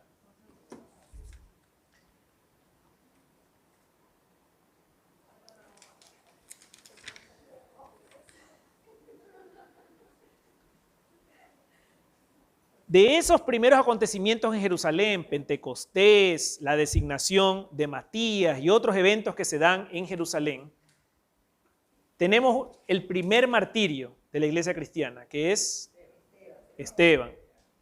¿Verdad? De hecho, quien ordena y presencia el martirio de Esteban es el mismo Saulo, ¿verdad? Y Esteban dice palabras muy similares a nuestro Señor, ¿verdad? Perdónalos porque no saben lo que hacen. De hecho, la tradición nos cuenta que realmente es gracias a Esteban que la iglesia obtiene a San Pablo.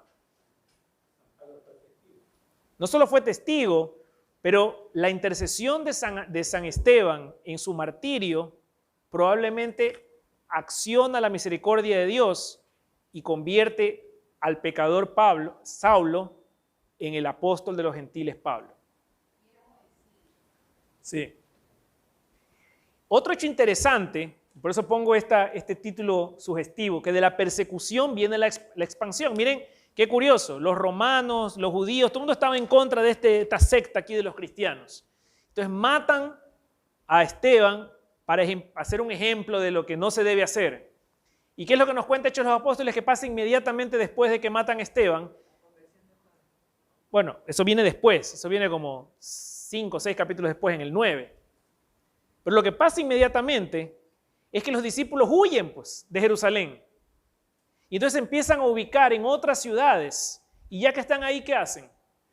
Predican y evangelizan. ¿Ah?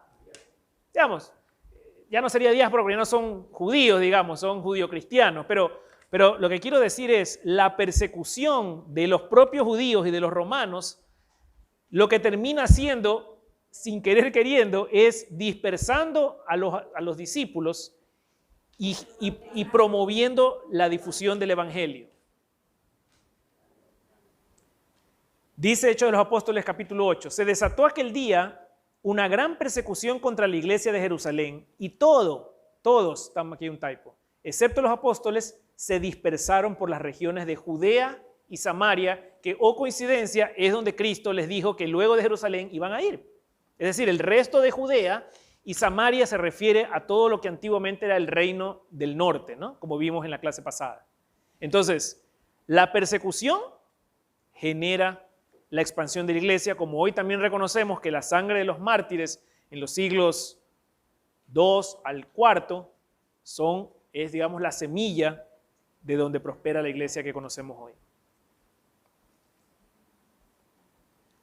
Allí en el capítulo 9 se da pues la famosa historia de la conversión de Saulo, que como digo, muchos teólogos no les gusta usar la palabra conversión porque sonaría como que Saulo rechazó el judaísmo para abrazar el cristianismo, y no es realmente así, digamos. Él era un fariseo y gracias a su conocimiento también de la Torá y de las escrituras en general, digamos, pudo finalmente entender la revelación que Dios le había dado. Por lo tanto, no hay que desconsiderar que Pablo, Cristo y todos los apóstoles eran judíos. Pues. Nuestra religión está basada en la tradición judía. Está basada en la liturgia judía, está basada en las escrituras judías, nosotros es el Antiguo Testamento. Entonces, a veces el término conversión, particularmente hablando de los gentiles que se convertían de los judíos que se convertían al cristianismo, a muchos teólogos no les gusta porque parecería que es un rechazo al judaísmo, ¿no?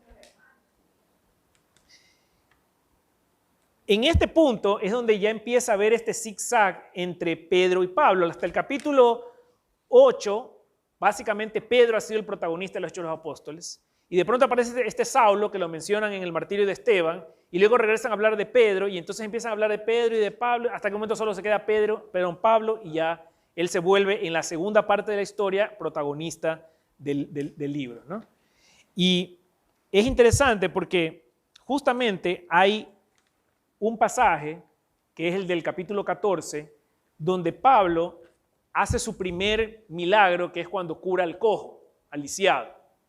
Y hay unos paralelismos importantes. Solo escogí uno porque hay muchos paralelismos entre Pedro y Pablo, pero este es interesante porque el primer milagro de Pedro, luego de Pentecostés, es exactamente igual al primer milagro de Pablo, luego de su conversión. En ambos casos curan a un cojo de nacimiento. En ambos casos el lisiado, una vez que es curado, sale no solo saltando, sino que pues alegre, ¿verdad? Ambas curaciones suceden a la puerta del templo, en las afueras. En ambos casos se menciona que es por la fe del lisiado que le llega la curación y la salvación. Y en ambos casos, Pedro y Pablo rechazan la adulación que viene, porque claro, los judíos ven que este fulano lo curó, ya lo querían proclamar Dios, pues, ¿no? En el caso de Pablo, de hecho, cuando sucede esto, estaba con Bernabé, de hecho les dan unos nombres como, no me acuerdo, de dioses griegos, pues. Piensan que son dioses griegos humanizados que han hecho un milagro, e inmediatamente Pablo, igual que hizo Pedro, rechazan esta adulación y dicen, no, yo soy un hombre que por obra del Espíritu Santo ha hecho estos milagros. Pero los milagros ustedes los vieron que Dios mismo los hizo. Estuvo aquí hace unos días el hombre que ustedes mataron, que era Dios. Y finalmente vienen los viajes apostólicos de San Pablo. No sé si en este mapa se ve muy bien, pero aquí están retratados los 3 viajes apostólicos y finalmente ya su exilio en Roma, ¿verdad? En el primer viaje, él parte de Antioquía y viaja a la isla de Chipre. ¿Con quién viaja? Viaja con Bernabé. Bernabé tenía parientes en Chipre. De hecho, él lleva a su primo, que era Juan Marco, el evangelista Marco. Y van, al primer lugar que van es a Chipre. ¿Por qué? Porque tenían familia ahí, entonces ahí los reciben, ¿verdad? Ahí convierte a Sergio Paulo, que era un procurador romano que gobernaba en la isla, ¿verdad? Y convierte a toda su familia. Y es interesante, quizás hay una pequeña enseñanza. La evangelización siempre comienza por casa. El lugar donde fue Pablo con Bernabé fue a donde estaban sus familiares. Luego de esto cruzan a Panfilia y en lugar de seguir por la costa, que hubiera sido lo natural, donde habían caminos, donde habían varias ciudades, se adentran en una sección montañosa. Esto es lo que sería digamos, Grecia, ¿verdad? No, acá es Grecia, aquí esto es Turquía, perdón. Y avanzan hasta esta sección de Antioquía de Pisidia. Aquí es donde se pelean, no se queda muy claro, pero San Marcos se les va. Quizás él regresa a Chipre, quizás él como que no se sintió muy cómodo de ir hacia las montañas, y a lo mejor me quedo con mi familia y se regresó a Chipre. Entonces solamente suben, estaba celoso de Bernabé, o también muchos teólogos han dicho, quizás él en ese momento no estaba todavía preparado para la evangelización. Y entonces dijo, bueno, ok, este viajecito me pego con ustedes, pero ya pasar las penurias de subir la montaña, no había caminos, no, eso ya, mejor me regreso a mi casa, no estoy cómodo, ¿verdad? Puede ser muchas cosas, puede ser un tema, digamos, de relación con Bernabé. De hecho, al principio es curioso que Bernabé se lo menciona antes que a Pablo, siempre dice Bernabé y Pablo. Bernabé, de hecho, era en esa época todavía más conocido, más importante dentro de la iglesia que Pablo. Entonces suben Antioquía de Pisidia, visitan varias ciudades, aquí es donde lo intentan lapidar, él va, regresa, en fin, suceden muchas cosas, ¿no? Y es interesante la razón por la que va a Pisidia, a Antioquía de Pisidia. No sabemos exactamente por qué él decidió irse para allá y no por el camino más natural. Pero una pista que encontramos, como yo les dije, era que en Chipre evangelizó a Sergio Paulo, que era procurador del Imperio Romano. Y oh curioso, en el año 1877 se encuentra una roca con la inscripción Sergius Paulus en Antioquía de Pisidia. Lo que los arqueólogos han determinado es que probablemente Sergio Paulo tenía familia en Antioquía de Pisidia. Y entonces lo que ya concluyen los teólogos es que lo más probable es que cuando salieron de Chipre, Sergio Paulo le dijo, a ver, ¿dónde te vas ahorita? Mira, yo tengo unos familiares que viven allí en Antioquía. Anda donde ellos. Porque lo que me acabas de contar a mí, necesito que mi familia lo sepa ya. Seguramente lo mandó con una carta de recomendación. O sea, que haya encontrado restos arqueológicos de Sergio Paulo aquí, cuando él gobernaba acá, dice mucho de por qué probablemente Pablo decidió subir a Antioquía de Pisidia.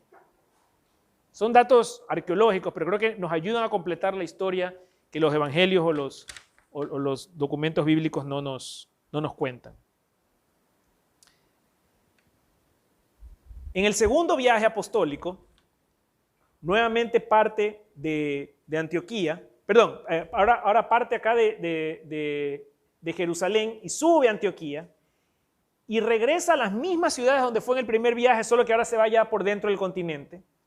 Es importante que él, ciudad que había visitado, ciudad que regresa. O sea, él no va y predica una vez, sino que regresa a darles la vuelta, a ver cómo van, qué ha pasado, en qué quedó lo que les dije, verificar cómo han crecido.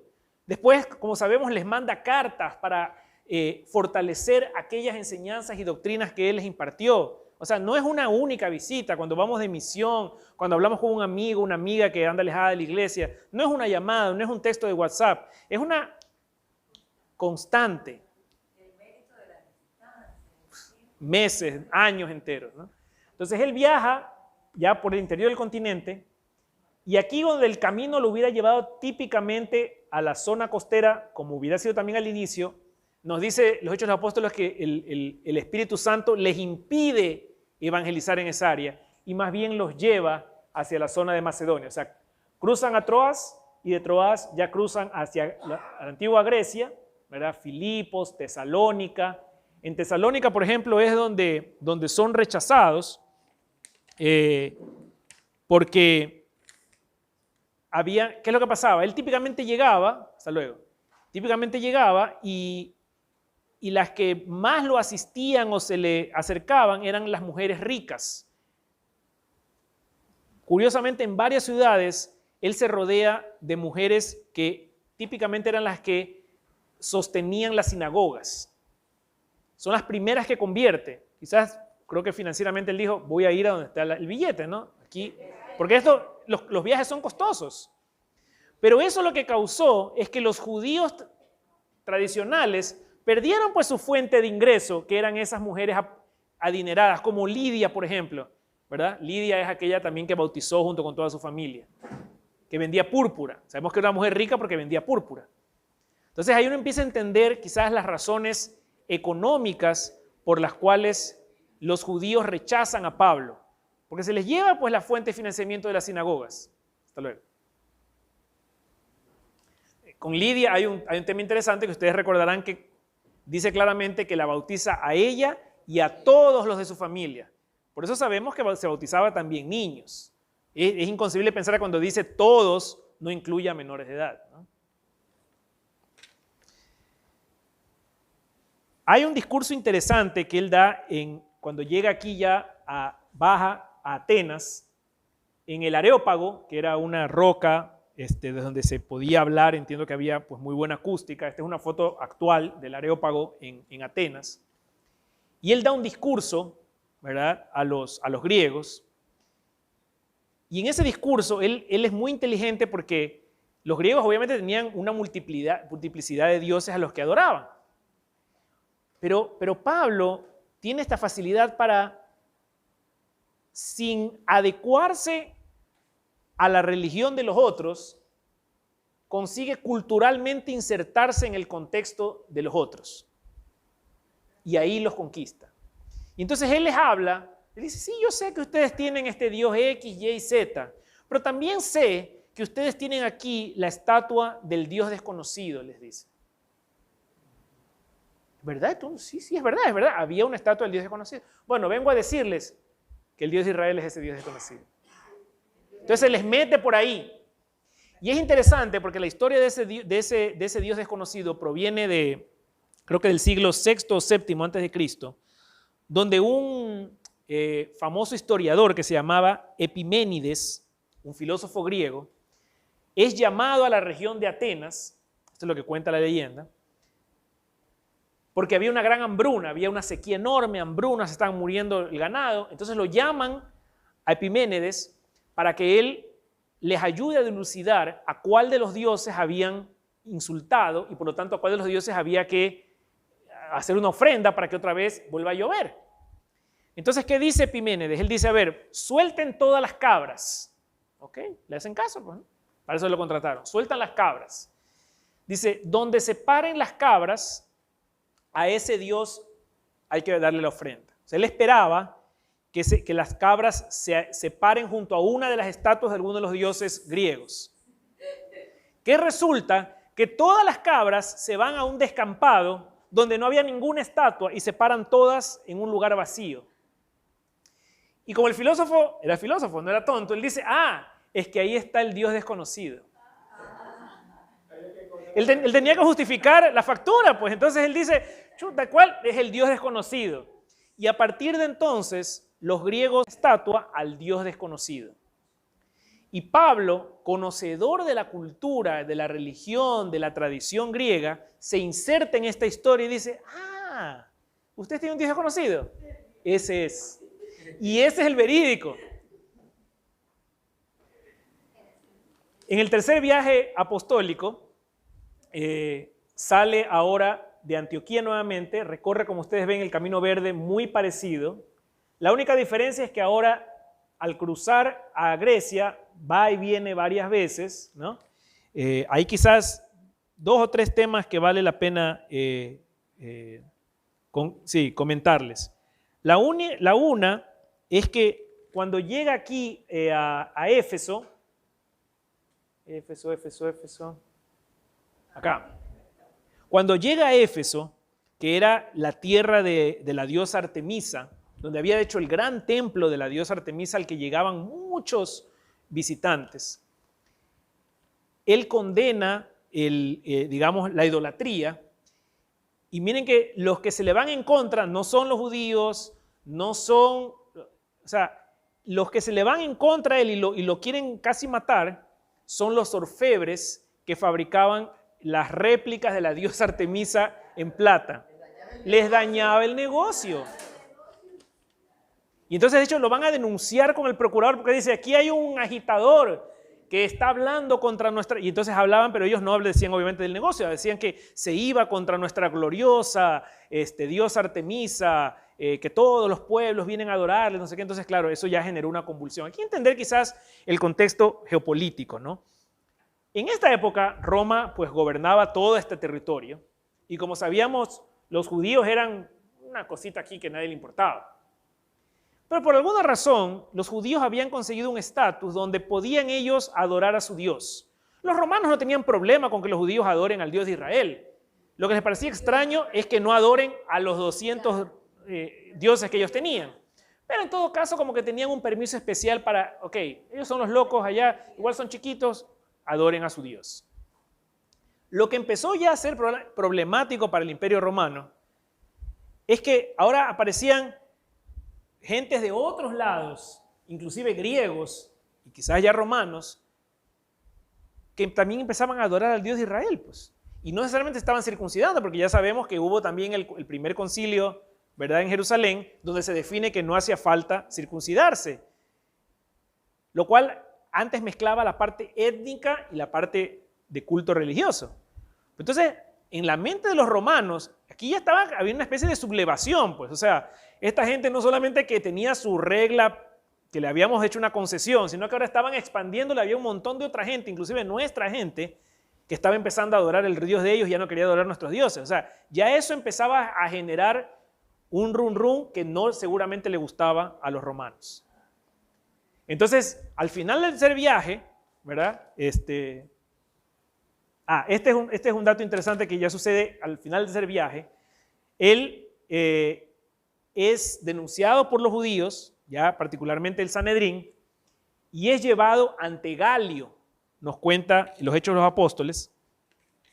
Galio era otro procurador romano.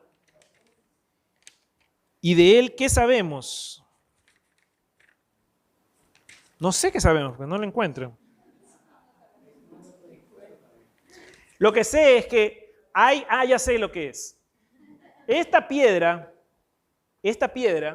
tiene la inscripción Galio, o sea, lo menciona al procurador Galio, y está datada del año 62 después de Cristo. Eso nos ayuda, o le ayuda a los teólogos y a los estudiosos, a anclar el capítulo 18, me parece que es donde se menciona a Galio en los Hechos de los Apóstoles, 18, con el año 62.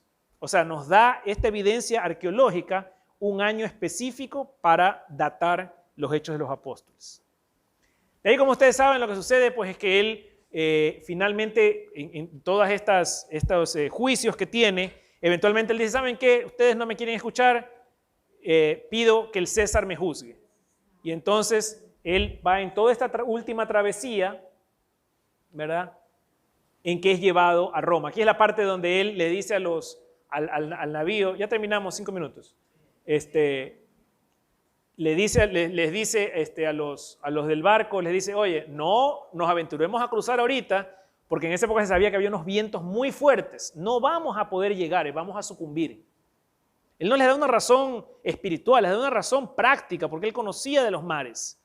Y ellos no le hacen caso, se aventuran en el mar Mediterráneo, los vientos efectivamente lo empujan, hay pues un naufragio, se salvan, aquí quizás no se ve porque está la foto, llegan a la isla de Malta y finalmente suben, llegan hasta Roma, donde sabemos que Pablo, y ahí termina el último capítulo de los Hechos de los Apóstoles, permanece 2 años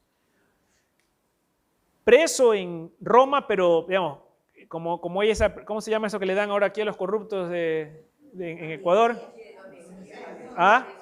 Sí, pero sin arresto domiciliario, ¿verdad? Así, o sea, medidas, ¿no? ¿Cómo?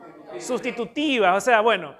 Entonces, medio bíblico esto aquí de Alianza País, entonces. ¿Ah? Pablo recibe medidas sustitutivas y entonces está preso 2 años en Roma esperando el juicio del César, pero permanece, digamos, viviendo en una casa privada y tiene libertad para predicar porque nos cuentan, de hecho, ¿qué? Exacto, y nos cuentan los Hechos de los Apóstoles que él, de hecho, todos los días recibía a los discípulos y les predicaba en su casa, ¿no? Y como digo, los Hechos de los Apóstoles termina ahí. Es como que se acabó la historia y no vemos el final, que sabemos que eventualmente él es martirizado, y esto es una de las razones por las que nos lleva a pensar que este libro se escribió alrededor del año 64, 67, pero sin duda antes del año 70, que fue la destrucción del templo y donde hubo las mayores masacres de los judíos. Y con eso terminamos la historia de la iglesia. Nos vemos el jueves 26 para hacer un breve estudio de las epístolas de San Pablo y el examen final.